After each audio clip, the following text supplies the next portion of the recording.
हाय अस्सलाम वालेकुम। आज मैं आपको फैंसी ड्रेसेस पैक करने का बहुत अच्छा मेथड सिखाऊंगी, जिसके साथ ना तो हमारे कपड़े ख़राब होंगे, ना ही इनका काम काला पड़ेगा, ना ही एक दूसरे के साथ चिपकेंगे। बहुत ही आसान मेथड है। सिंपली हमने सिर्फ घर के अंदर जो चीज़ें होंगी उन्हें यूज़ करके इन्हें बहुत अच्छे तरीके से रैप कर लेना है। अगर हम इन्हें हैंग कर लें तो इनका सारा वर्क जो लटक जाता है, कपड़ा रफ हो जाता है। अगर हम इन्हें तह लगा लें तो ये एक दूसरे के साथ चिपक के रफली हो जाएगा। तो चलिए, बहुत ही आसान सा प्रोसीजर है। सबसे पहले आप ये चेक कीजिए कि मुझे किसी ने किस तरह से पैक करके भेजा है, कि मुझे देख के इतना गुस्सा आया कि ये क्या तरीका है। इस तरह से पैकिंग करते हैं। अगर हम अपने ड्रेसेस की प्राइस चेक करें तो ये 15-20 हज़ार की रेंज में होते हैं। हम इसे इतने बेकार तरीके से रख लेते हैं कि सारा ड्रेस हमारा ख़राब हो जाता है। एहतियात से मैं पहले इसे खोलूँगी। सारे को हम टेबल के ऊपर बिछा लेते हैं। जहाँ जहाँ से काम इसका ख़राब हो चुका है, एक दूसरे के साथ चिपक के, उसे मैं सीज़र के साथ कटिंग कर लूँगी। तो ये देखिए, हमने बहुत एहतियात से इसे खोलना है। अगर ज़ोर से खोलेंगे तो जहाँ से एक दूसरे के साथ चिपका हो वहाँ से ड्रेस फट भी जाता है, क्योंकि ये शेफून के ऊपर काम हुआ है, नेट पे नहीं। ये देखिए, इस तरह से मैंने पहले इसे बिछा लिया और सीज़र के साथ मैंने इसके ऊपर से कटिंग कर लिया, जो इसके ऊपर काम ख़राब हो चुका था। ये एक हल्का सा पीस रह गया, इसे मैं एहतियात से निकाल लूँगी। अब मैं आपको बताती हूँ कि हम इसे किस तरह से रैप करेंगे। बहुत ही सिंपल मेथड है। सिंपली सबसे पहले तो मैंने इसे अच्छी तरह से बिछा लिया है। देखिए, फ्रंट साइड मैंने इसके ऊपर जो भी एक्स्ट्रा वर्क ख़राब हुआ था उसे कटिंग कर लिया। अब हम इसे उल्टा कर लेंगे। उल्टा करके साफ टेबल के ऊपर मैंने इसे बिछाया है। देखिए, उल्टा करने के बाद अब मैं आपको बताऊंगी, एक साइड से हमने इस तरह से फोल्डिंग की, क्योंकि हमारी बैक वाली साइड बिल्कुल प्लेन है, वहाँ पे कोई काम नहीं हुआ। इस वाली साइड को भी इस तरह से फोल्ड कर लेंगे। ये देखिए, दोनों साइड से इस तरह से फोल्ड कर लिया। कुछ हमारा काम वाला हिस्सा नीचे वाली तरफ आ चुका है और कुछ ये ऊपर है जो आपको नज़र आ रहा है।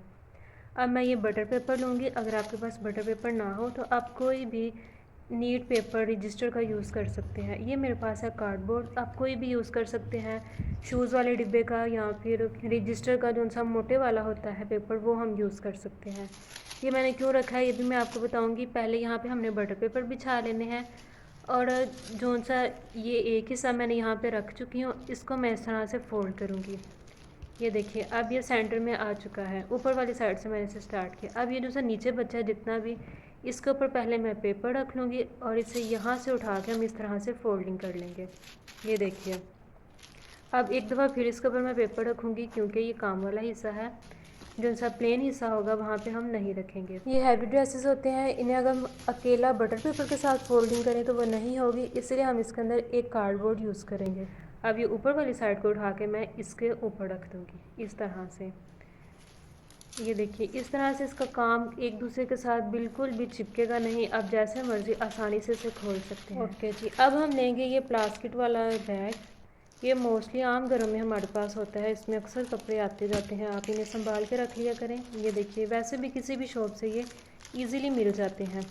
इसके अंदर मैं इसे डाल लूँगी। अगर हम इसके अंदर वो कार्डबोर्ड ना रखें तो ये डालना बहुत ज़्यादा मुश्किल हो जाता है। ये बिल्कुल ढीला सा हो जाएगा। कौन सा लॉन का ड्रेस है जिसे हम सेट कर सकते हैं, तो इसीलिए इसके अंदर अगर कार्डबोर्ड रखें तो ये आसानी से इसके अंदर चला जाता है। आपने लेंथ और विड्थ इस पेपर जितनी रखनी है, जितनी इस प्लास्टिक के बैग की लेंथ और विड्थ है। इससे थोड़ी सी छोटी हो सकती है, इससे ज़्यादा आपने बड़ी नहीं रखनी, नहीं तो वो इसके अंदर आएगा नहीं। कार्डबोर्ड की मैं बात कर रही हूँ। ये देखिए, अच्छी तरह से रैप हो चुका है। इसकी फ्रंट वाली साइड पे आप कोई भी टेप के साथ इसे अच्छी तरह से फोल्डिंग कर लें, क्योंकि ये थोड़ा सा छोटा है। तो अच्छी तरह से हम फ्रंट से इसे बंद कर लेंगे। अब आप इसे चेक कीजिए, हम आसानी से जैसे मर्ज़ी से जहाँ मर्ज़ी ले जा सकते हैं, कुछ भी नहीं होगा। इसका मैंने ट्राउज़र भी पैक कर लिया है। ये देखिए, इसी तरह से मैंने इसका दुपट्टा भी पैक कर लिया।